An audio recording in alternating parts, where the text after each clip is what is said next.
तो साल 2025-26 का जो इकोनॉमिक सर्वे है ना, वो भारत की एक बड़ी दिलचस्प कहानी सुना रहा है। एक ऐसी आर्थिक कहानी जो उथल-पुथल से भरी दुनिया के ठीक बीचों बीच लिखी जा रही है। ये एक मैराथन दौड़ने की कहानी है, लेकिन स्प्रिंट की रफ्तार से। देखिए, भारत की डोमेस्टिक इकोनॉमी तो मजबूत है, इसमें कोई दो राय नहीं है। लेकिन असली चुनौती जो है वो बाहर से आ रही है, ग्लोबल एनवायरनमेंट से। और बस यही वो पेंच है जिसे आज हम समझने वाले हैं। और यहीं से तस्वीर में आता है the great Indian paradox of 2025।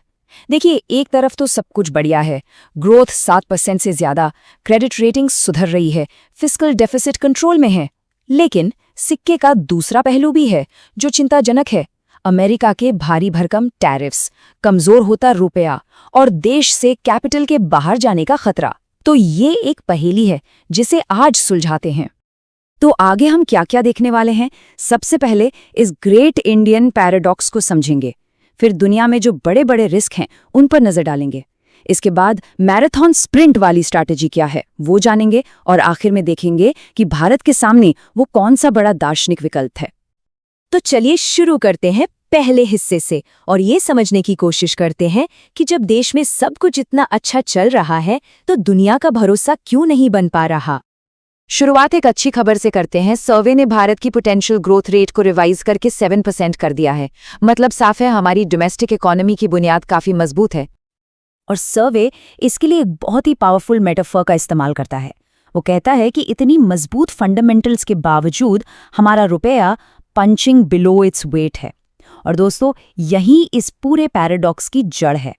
और जरा इस रिपोर्ट कार्ड पर नजर डालिए, कितना मजबूत है।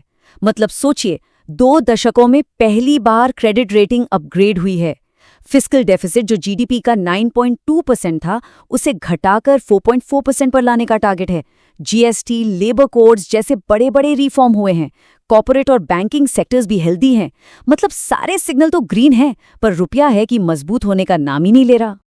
तो अब देश के अंदर से निकलकर जरा बाहर की दुनिया पर नजर डालते हैं, क्योंकि असली चुनौती तो वहीं से आ रही है।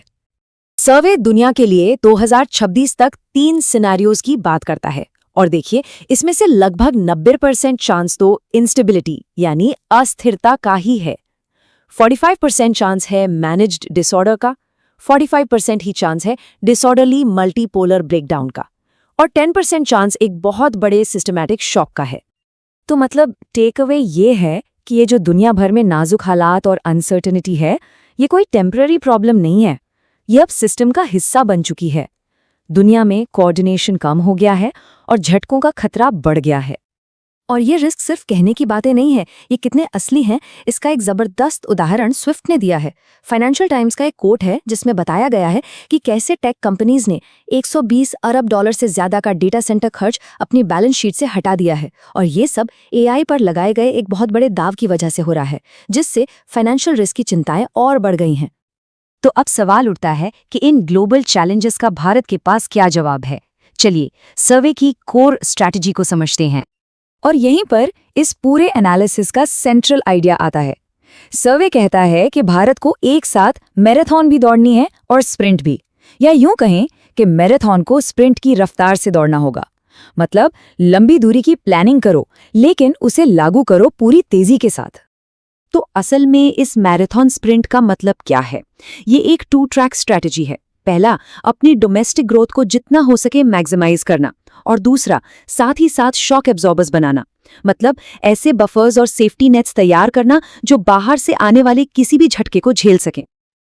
और इस स्ट्रैटेजी को लागू करने के लिए सर्वे एक बड़ा ही इंटरेस्टिंग कॉन्सेप्ट सामने रखता है, द एंटरप्रेन्योरियल स्टेट का। यानी एक ऐसी सरकार जो हर चीज के सर्टेन होने का इंतजार ना करे, बल्कि पहले ही एक्शन ले, जो रिस्क से भागे नहीं बल्कि उसे स्ट्रक्चर करे, और जो भी एक्सपेरिमेंट करे उससे सिस्टमैटिकली सीखे। अब आते हैं इस पूरी सोच के फिलोसॉफिकल कोर पर, क्योंकि ये सिर्फ इकोनॉमिक्स की बात नहीं है, ये एक चुनाव की बात है। और ये चुनाव क्या है, इसे समझाने के लिए सर्वे कठोपनिषद का सहारा लेता है, जिसके अनुसार हर पल हमारे सामने 2 रास्ते होते हैं। एक श्रेय का, यानी जो हमेशा के लिए अच्छा है, और दूसरा प्रेय का, यानी जो बस कुछ पल का सुख दे। और एक मैच्योर माइंड हमेशा श्रेय को चुनता है। और अगर इसे आज के इकोनॉमिक टर्म्स में समझें तो इसका सीधा सा मतलब है शॉर्ट टर्म फिक्सेस और आराम के बजाय लॉन्ग टर्म रेजिलियंस, यानी लंबे समय तक टिकने वाली मजबूती को चुनना। और यहीं पर हम एक बहुत बड़े और सोचने पर मजबूर करने वाले सवाल के साथ इस विश्लेषण को समाप्त करते हैं। क्या एक देश एक राष्ट्र के तौर पर डिलेड ग्रैटिफिकेशन को चुन सकता है, यानी आज के छोटे-मोटे आराम को छोड़कर एक मजबूत भविष्य के लिए मेहनत करने का मुश्किल रास्ता चुन सकता है? इसी सवाल का जवाब भारत के आने वाले कल को तय करेगा।